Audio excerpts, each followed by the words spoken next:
Next, on Boost Your Business, we are taking it to the streets with our very own Max Gaines and a couple of friends. Together, they'll give us the lowdown downtown on how to get more foot traffic into your place of business. Hey Max, how are things going out there? Hey Mary, things are going great out here. I'm with Neil Albritton, who's our guest expert on accessible paths of travel. Neil, welcome. It's great to see you. It's good to see you too. Great. Now, can you tell us a little bit about the basic requirements for outside paths of travel that will allow more customers access to our viewers' businesses? Well, sure, Max. The exterior route of travel to all entrances and exterior ground level exits must be accessible. So the accessible routes must be along the normal paths of travel in between buildings and other public facilities. The accessible route from the property line should be the most practical direct route to accessible entrances. And Neil, what about sidewalks? Well, sidewalks or other walkways must be at least 48 inches wide. An exception to the 48-inch width is allowed when the enforcing agency determines that complying with a 48-inch requirement would cause an unreasonable hardship. In those cases, they may allow a portion of the sidewalk to be as narrow as 36 inches. Unreasonable hardship. In my town, trying to get a building permit, that's an unreasonable hardship. I'm just joking with you, Neil. So how am I supposed to know who the enforcing agency is? That's a good question, Max. Here in the state of California, there are county and city agencies that enforce various parts of the building code.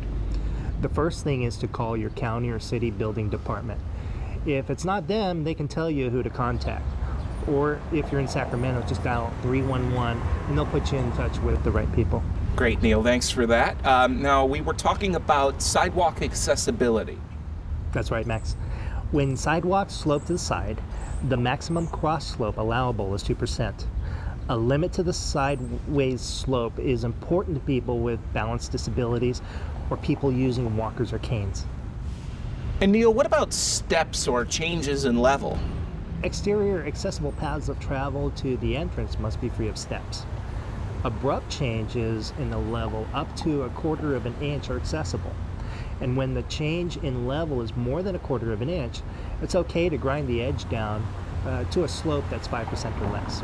Or simply replace the section of the sidewalk to make it level again. Paths of travel surfaces must be stable, firm, and of course slip resistant. For example, sand, gravel, broken cement, broken asphalt, or slippery surfaces are not accessible. And when there are grates or other gaps in the sidewalk surface, they must not be more than 1/2 inch wide in the direction that the person's traveling. And what about where people walk? Are there any height restrictions on anything there? Well, that's a great question, Max. Pedestrian routes must have a vertical clear space of at least 80 inches high. Tree limbs, signs, or other objects in the path of travel must be at least 80 inches above the surface of the ground or floor. Pedestrian paths must not be blocked by objects that project horizontally into the path of travel. When objects such as tree limbs or signs are located at the height between 27 and 80 inches above the surface, they must not extend into the accessible path of travel more than 4 inches. Pole-mounted objects between 27 inches and 80 inches above the walking surface can extend into the path of travel up to 12 inches. And what if there are several different paths to choose from, Neil? Well, occasionally there is more than one path of travel, but only one is accessible. Signs using contrasting colors and displaying the ISA must be used to direct the person with disability to an accessible path of travel. And for the folks at home, that translates to a path of travel right into your business, Neil. Now that was a lot of information. If our viewers need a little more info on outside paths of travel, where can they go? Just have them go to www.dor.ca.gov. Sounds simple enough.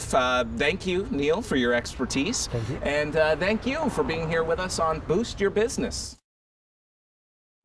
If you have further questions on accessibility, email Disability Access Services at dasinfo@dor.ca.gov or call 916-558-5755.